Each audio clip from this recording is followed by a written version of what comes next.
Assalamualaikum warahmatullahi wabarakatuh. Alhamdulillah, penuh kebahagiaan pada siang hari tadi dari pasukan Kostrad ya, Taifur, Kostrad kan beliau. Dari Taifur, beliau tentara negara Indonesia yang selama ini menjadi penjaga gawangnya negara, telah berhasil mengibarkan bendera unik. Masya Allah, tepuk tangan.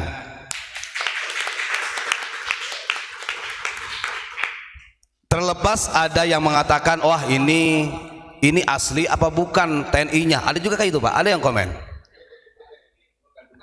Kalau ada orang yang mengatakan itu adalah TNI palsu, gobloknya goblok. Berarti Anda tidak menghargai perjuangan tentara negara Indonesia. Maka kalau ada orang yang berbicara seperti itu, justru mereka itulah yang punya karakteristik sebagai penjajah. Na'udzubillahi min dzalik. Kemarin itu sebelum dari pasukan Taifur, beliau meminta izin kepada Abuya, bahkan minta doa restunya, satu bis ke sini untuk terjun gimana ya di daerah Jabung Malang. Nah, ini orang Malang harusnya bangga. Akhirnya meminta izin kepada Abuya dan didoakan. Bahkan beliau juga ketika terjun itu mengibarkan bendera unik. Apa artinya?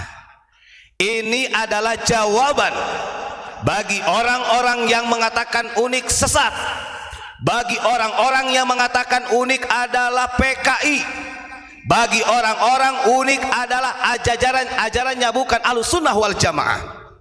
Maka ketika ada orang yang melihat video barusan, sangat wajar kelojotan. Wah, ini editan video lama. Buka deskripsinya, tanggalnya berapa, bulan apa. Nah, bila perlu tanya ke Taifurnya. Dan saya kira begini Pak, mereka itu Taifur juga gak akan ngerti. Masya Allah. Ada yang lebih aneh lagi nih. Ini saya sengaja screenshot. Dia punya channel YouTube. Namanya channel YouTube-nya itu Denny. Ini saya screenshot sengaja.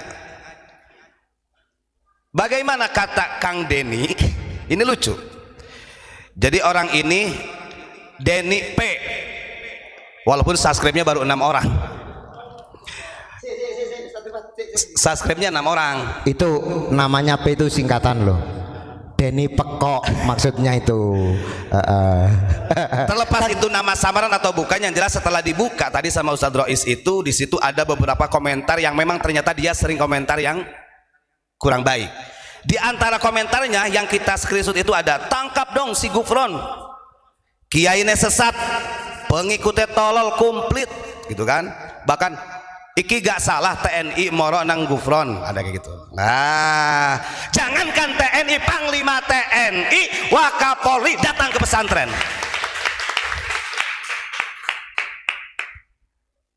Jangankan pangkatannya yang masih kolonel, pangkatannya masih apalagi kapten, yang pangkatannya brigjen, maijen, jenderal sendiri pun kesini. Ya apa? Kami saksi hidup, kepala bin itu minimal, kabinda wilayah itu brigjen Pak minimal. Kalau sekarang sudah maijen. Ketika orang rame-rame demo, ketika orang-orang rame dengan radikalisme, justru dari kabinda yang ada di daerah mengajak kepada pondok pesantren unik, pimpinan Abuya Mama Gufron untuk mengajakkan urgensi rekonsiliasi pasca pemilu pada waktu itu 2019. Artinya Anda ini ketinggalan gerbong kereta api karena nontonnya sekarang. Nah, ini baru melek orangnya, baru tahu Pak.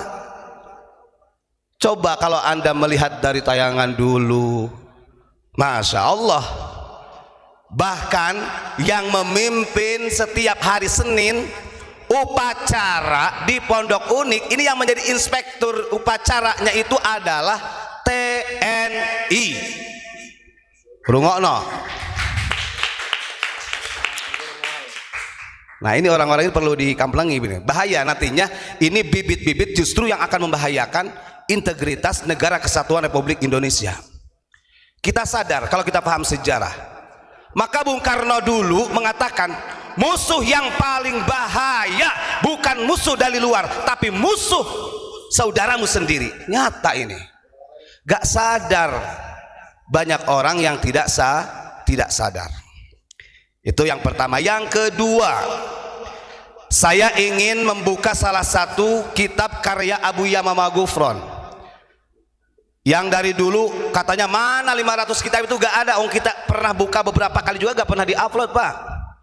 Jadi yang diuploadnya Wamakoli ya, terus yang diuploadnya itu yang nyeleneh-nyeleneh, yang menurut mereka akan menguntungkan viewers.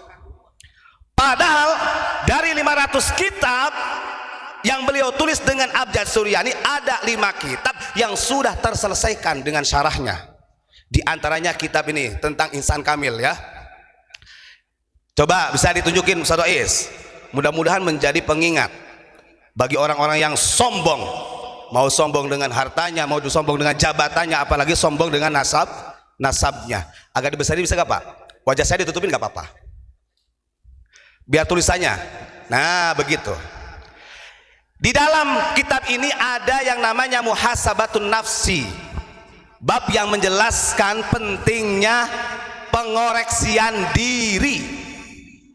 Apa faidahnya muhasabah itu? Faidahnya banyak. Kalau orang itu sudah pandai muhasabatun nafsi, dia tidak akan istighal bi khilali aibil ghairi. Dia tidak akan pernah sibuk mengurusi aibnya orang lain.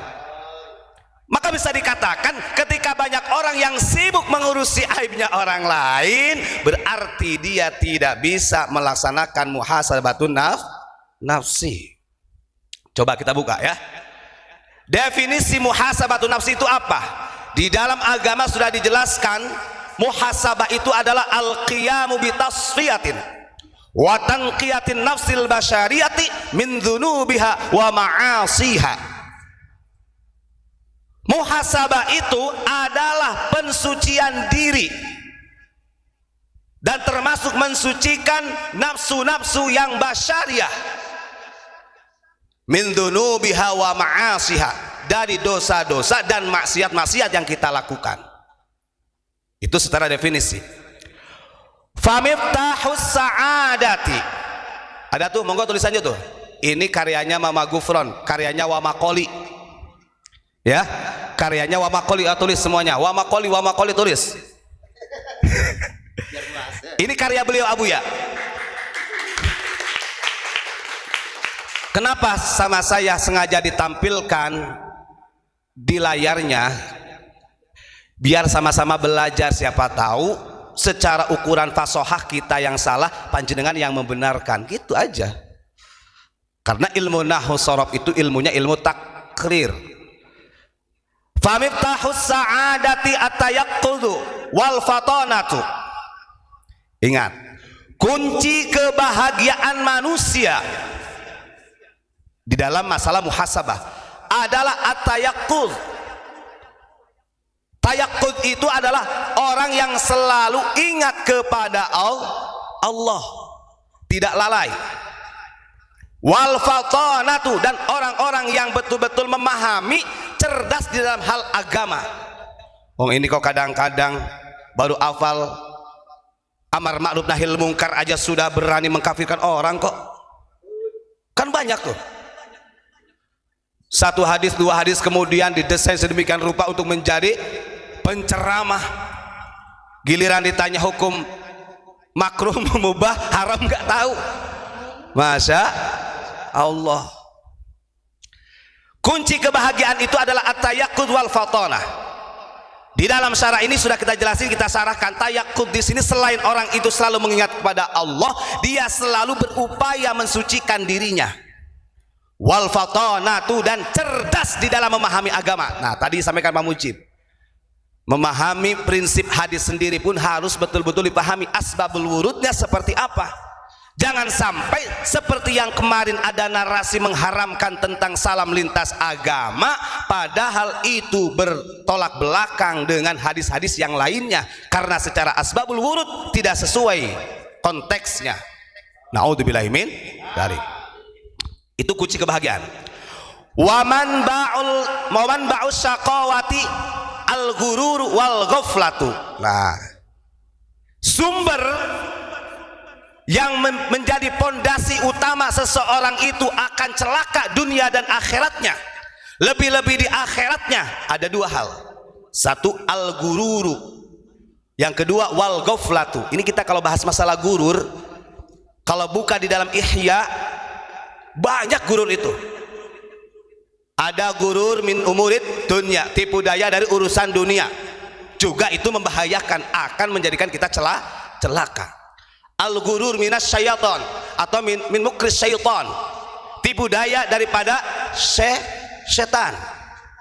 Termasuk al gurur minal ilmi juga ada, disampaikan oleh Imam Ghazali. Ketika banyak ilmunya kemudian menjadi sombong, ini juga akan menjadikan tipu daya. Bahkan Imam Ghazali sampai sedetil ada juga gurur, yang dimaksud dengan gurur ini adalah tipu daya orang-orang ini mempunyai sifat kesombongan, al-fakhru, dengan sebab dia punya keturunan-keturunan yang hebat, bahkan sampai kepada baginda Rasul. Dan kalau orang-orang tersebut kemudian i'timad, bersandar kepada kakek moyangnya yang solih, sementara dia tidak mempunyai ketaatan dan ketakwaan, berarti orang tersebut sudah gurur, tertipu daya, celaka. Naudzubillahi min, kan begitu. Yang kedua wal ghaflah. Ghaflah itu lalai artinya, tidak pernah mengingat Allah. Dan ghaflah ini kalau kita syarahi, contoh begini, ini berkaitan dengan masalah it'amu ta'am wa ifsya'us salam. Kenapa Al Ustadz Abdul Mujib mengatakan kalau mau bahas tentang salam, it'amu ta'amnya juga dibahas. Begini nih, kita paham sejarah kenapa Nabiullah Ibrahim Al-Khalil, beliau itu kalau mau makan tidak berani dengan keluarganya sebelum memberi makan 60 orang di sekitarnya, karena Al-Khalil mengetahui kita sibuk dengan diri sendiri atau kita istighfar dengan urusan Allah, sementara hablum minan nasnya tidak dilakukan, justru ini akan memutuskan hubungan kita dengan Allah. Kita ketemu sama orang, assalamualaikum, waalaikumsalam, sampai kheru, sujadan, andai kata begitu. Atau bisa jadi orang ini amalnya zikir, majelis sholawat di mana-mana, sementara ada tetangganya, ada keluarga yang lain yang kelaparan. Ini tidak akan menjadikan thamroh daripada majelis zikir ataupun majelis sholawat ataupun ifsa'us salamnya. Na'udzubillahi min dzalik. Maka saya ingat ada salah satu gurunya Abu Yamamah Ghufran itu pernah mengatakan, Kiai Khudori dari Gresik itu begini, bagaimana caranya zikir di tempat keramaian. Kalau orang yang zikir itu di tempat yang sepi, di gunung-gunung semedi, mudah. Tapi kalau sudah zikir di tempat keramaian, di mana orang-orang itu banyak, bisa gak zikirnya? Nah ini kalau kita pahami, sebenarnya istilah bahasa beliau Kiai Haji Ahmad Khudori, salah satu gurunya Abu Yamamah Ghufran, masih sugeng beliau. Artinya kita itu zikir ojo sepi-sepi nemen. Artinya zikir terus supaya wusul kepada Allah. Tetangga sakit, tetangga kelaparan gak diperdulikan, yo gak akan hasil. Sampai kapanpun tetap corona, lockdown, bahasanya begitu. Apa namanya? Posong rame. Nah, aku nggak ngerti bahasa Jawa. Nah, itu Pak Imran yang ahli bahasanya, ya, bahasa Jawanya. Maka di dalam salah satu makalah Abu Yamamah Ghufran, ini sangat sederhana sebenarnya. Ada dua pilihan di manusia, mau celaka atau mau selamat di akhirat. Kan begitu. Kalau mau sa'adah, maka ada dua kuncinya, at-tayaqqud wal fatonah. Tapi kalau memilih keniscayaan, memilih kesengsaraan di akhirat, ya berarti dua juga kuncinya, al-gurur wal ghaflah. Dan yang paling kenapa al-gurur diutamakan dalam kalimat bahasanya, didahulukan al-gurur, karena di dalam kitab Ihya bab tentang gurur ini sangat panjang, itu dibongkar sedemikian rupa. Dan sebenarnya kalau sadar, ini bukan hanya bagi orang-orang yang membanggakan nasab saja dalam gurur, termasuk andai kata kita punya orang tua kiai, atau asparagus lah bahasanya, Gus, Lora, Aang. Kan kadang-kadang ada oknum yang memang dari kalangan Gus sendiri, dari kalangan Lora sendiri, karena dia merasa adalah putra mahkota, putra sang kiai besar, kemudian seenaknya sendiri. Ada juga yang seperti itu. Ingat, ini bagian daripada al-gurur. Mustanadun birojai solahil aba, bahasanya begitu. Maka gak pantas. Kembali lagi, upaya kemuliaan manusia nanti di sisi Allah tentek. Wala taziru waziratun wizra ukhra. Kita harus berupaya sendiri untuk memilih selamat atau tidaknya nanti di akhirat. Kan begitu. Fala ni'mata lillahi ala ibadihi a'zamu minal imani wal ma'rifah. Maka tidak ada kenikmatan atas hamba yang lebih besar melainkan hamba tersebut mempunyai keimanan dan kemakrifatan. Nah, ini narasinya dalam kitab Abuya. Wala wasilata ilaih siwa insyirah sadri binuril basirah. Dan tidak ada pelantara yang bisa mewusulkan kepada Allah atau mendapatkan keimanan melainkan orang-orang tersebut atau hamba tersebut harus lapang dada dengan nur basirah. Dan ini kalau jawaban betul nih, kalau kalimat yang disampaikan Abuya. Kadang-kadang kan begini, orang itu kalau sudah merasa dirinya mulia, umatnya banyak, jamaahnya ribuan bahkan jutaan, ketika melakukan suatu kesalahan itu untuk lapang dada mengakui saja, i'tiraf, mengakui itu sudah gak mau. Waduh, saya khawatir nih kalau saya nanti kemudian jamaahnya hilang bagaimana, kan begitu. Padahal pada hakikatnya ketika seseorang itu bisa lapang dada dari apa yang telah dilakukan dari dosa perdosaannya, mau menipu umat kayak mau apa itu bahasanya gitu ya, kalau benar-benar dia lapang dada dan ikhlas, umat gak akan hilang. Ya beda lagi kalau memang tujuannya mencari umat, mencari ma'isyah, artinya umat dijadikan pelantara ma'isyah. Na'udzubillahi min dzalik. Nah, itu adalah salah satu karya dari Abuya Mama Gufron. Diiling-iling ya Cong ya, para netizen ya, atau mungkin ada dari Gus, atau mungkin ada dari Lora, atau mungkin ada dari Aang, atau siapapun yang hadir, monggo. Kalau penasaran, kamu baca kitabnya nih. Ada kemarin yang tanya ke saya, dan itu yang tanya ke saya masalah kitab Abuya ini ya, harusnya ya kalau mau tanya ya profilnya ditutup dulu ge. Jadi kita itu nggak ini, ada fotonya itu ada tuh. Dengan bertanya ini, kitab ini ada 2 kitab yang saya temukan karya Abuya Al-Basit sama kitab Samawi dijual enggak? Saya bilang belum diproduksi banyak, belum dijual lebih banyak. Akhirnya bla bla bla macam-macam. Nah, ini kan saya pengennya begini, Pak. Ketika orang benar-benar bijaksana dan cerdas fatonah di dalam agamanya, ketika ada kalimat 500 kitab yang lagi dibikin oleh Abuya, ini kan belum terselesaikan. Tapi beberapa kitab sudah kita kaji, bahkan dengan jamaah, bahkan kita tampilkan di media. Tapi yang anehnya, mereka apa sih bahasanya itu kalau bahasa Sunda itu? Ya, tutup telinga itu apa namanya? Maang apa sih tutup telinga itu? Ya pura-pura budek lah, istilahnya begitu. Kan begitu. Jadi memang bisa kita simpulkan, mereka itu bukan mencari kebenaran, tapi mencari pembenaran untuk apa namanya, ya satu konten, keduanya juga apa, numpang viral ya begitulah ya.